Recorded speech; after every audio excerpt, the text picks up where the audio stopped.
Hello English learners, welcome back to my channel Umar's English journey.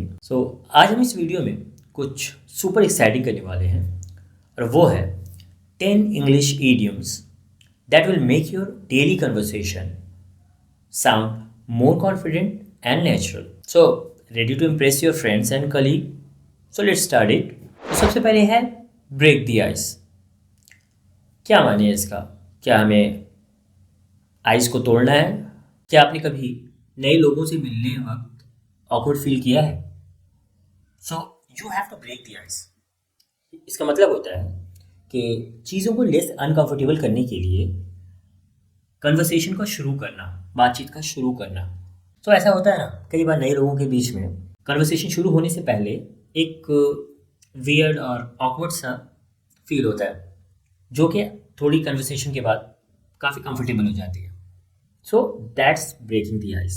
To break the ice at the party, I told a funny joke.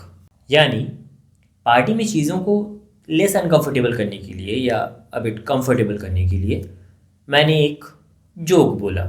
अगला idiom है अ piece of cake. तो अगर कोई चीज़ आपके लिए अ piece of cake है, इसका मतलब ये होता है कि कोई चीज़ करना आपके लिए बहुत ही आसान है।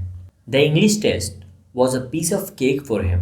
यानी इंग्लिश का जो टेस्ट था उसके लिए बहुत ही आसान है। नेक्स्ट इडियम है under the weather. So what does under the weather mean? So अगर आप थोड़ा बीमार फील कर रहे हो, just say you are under the weather. यानी टू फील सिक और ill, like I am feeling a bit under the weather, so I stay at home. अगला इडियम है let the cat out of the bag. Bag से बिल्ली को बाहर निकालना। इस इडियम का क्या माने हैं? If you accidentally revealed a secret, it means you let the cat out of the bag. यानी अगर आप गलती से या अचानक से कोई सीक्रेट, कोई राज को जाहिर कर देते हो, तो उसका मतलब होता है let the cat out of the bag. Like she let the cat out of the bag about the surprise party. यानी उसने अब सरप्राइज पार्टी के बारे में जो सीक्रेट था, जो राज था, वो अचानक से या गलती से जाहिर कर दिया। Burn the midnight oil. To burn the midnight oil. क्या आपने कभी लेट नाइट स्टडी या फिर कोई काम किया है? यानी कोई काम को शिद्दत से करना, स्पेशली लेट नाइट तक। That's burning the midnight oil. Like she burn the midnight oil to finish her project on time. यानी उसने अपना प्रोजेक्ट को वक्त पर ख़त्म करने के लिए लेट नाइट स्टडी या hard work. Next idiom is on cloud nine. So are you feeling extremely happy? कि आप बहुत ज़्यादा खुश फील कर रहे हो? So that means you are on cloud nine. So it means to be in the state of bliss or happiness. Like he was on cloud nine after getting his dream job.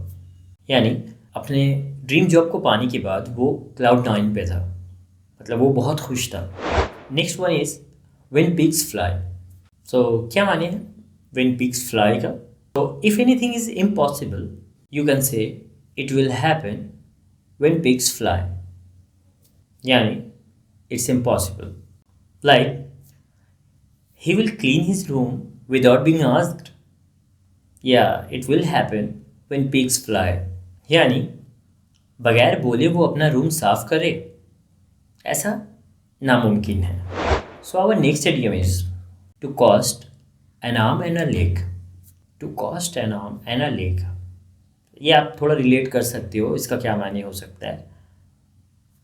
अगर कोई चीज़ बहुत ज़्यादा expensive है, something which is very expensive, it means it costs N arm and a leg. Like that luxury car costs N arm and a leg. यानी वो luxury car जो है वो बहुत ही एक्सपेंसिव है, महंगी है। Next one is hit the books. तो क्या माने हैं हिट द बुक्स का? If you have to study hard, अगर आपको अपनी स्टडी में काफ़ी मेहनत करनी है, तो आप कह सकते हो it's time to hit the books. Like exams are coming, I need to hit the books. Well if you are still here in this video, अगर आप अब तक बने हुए हो इस वीडियो पे, so there it is for you the 10th and the last idiom of this video. Add fuel to the fire. add fuel to the fire. सो क्या माने इसका? So if you make a bad situation worse, यानी अगर आप किसी बुरे हालात को और भी बदतर करते हो या और भी ज़्यादा बुरा करते हो, that means you add the fuel to the fire, यानी आप आग में और भी फ्यूल डाल रहे हो. Like arguing with him will only add fuel to the fire, यानी उसके साथ बहस करना सिचुएशन को या किसी चीज़ को और भी बुरा करना होगा. Well that was fun, wasn't it? वैसे इन इडियम्स में से आपका कौन सा फेवरेट था? Let me know in the comments below. And don't forget कि आपको इन इडियम्स को अपने एवरीडे कन्वर्सेशन में यूज़ करना है, प्रैक्टिस करना है to sound natural and fluent. And like, share and subscribe to my channel for more lessons like this, and I'll see you in the next video. Thanks for watching.